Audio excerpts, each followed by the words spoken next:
If you're trying to decide if you're ready to buy a home, there's probably a lot on your mind. You're thinking about finances, today's mortgage rates and home prices, the limited supply of homes for sale, and more. And you're juggling how all of those things impact the choices you make. While housing market conditions are definitely a factor in your decision, your own personal situation and your finances matter too. Housing market trends give important context, but whether this is a good time to buy a house also depends on your financial situation, life goals, and readiness to become a homeowner. Instead of trying to time the market, focus on what you can control. Here are a few questions that can give you clarity on whether you're ready to make your move. Number 1, do you have a stable job? One thing to consider is how stable you feel your employment is. Buying a home is a big purchase, and you're going to sign a home loan stating you'll pay that loan back. That's a big commitment. Knowing you have a reliable job and a steady stream of income coming in can help put your mind at ease when making such a large purchase. Number 2, have you figured out what you can afford? If you have reliable paychecks coming in, the next thing to figure out is what you can afford. That'll depend on your spending habits, debts, and more.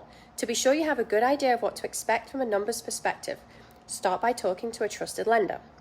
They'll be able to tell you about the pre-approval process and what you're qualified to borrow, current mortgage rates, and your approximate monthly payment, closing costs to anticipate, and other expenses that you'll want to budget for.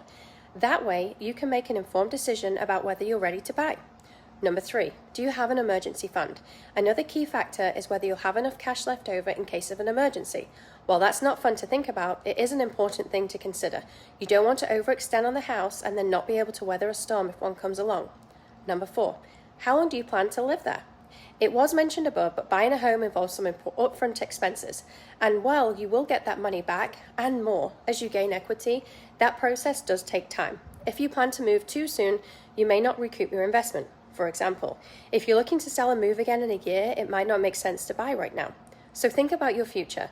If you plan to transfer to a new city with an upcoming promotion you're working toward, or you anticipate your loved ones will need you to move closer to take care of them, that is definitely something to factor in. Number 5, above all else, the most important question to answer is, do you have a team of real estate professionals in place? If not, finding a trusted local estate agent and a lender is a good first step. The pros can talk you through your options and help you decide if you're ready to take the plunge or if you have a few more things to get in order first. The bottom line is, if you want to have a conversation about all the things you need to consider to determine if you're ready to buy, let's connect. Have a great day.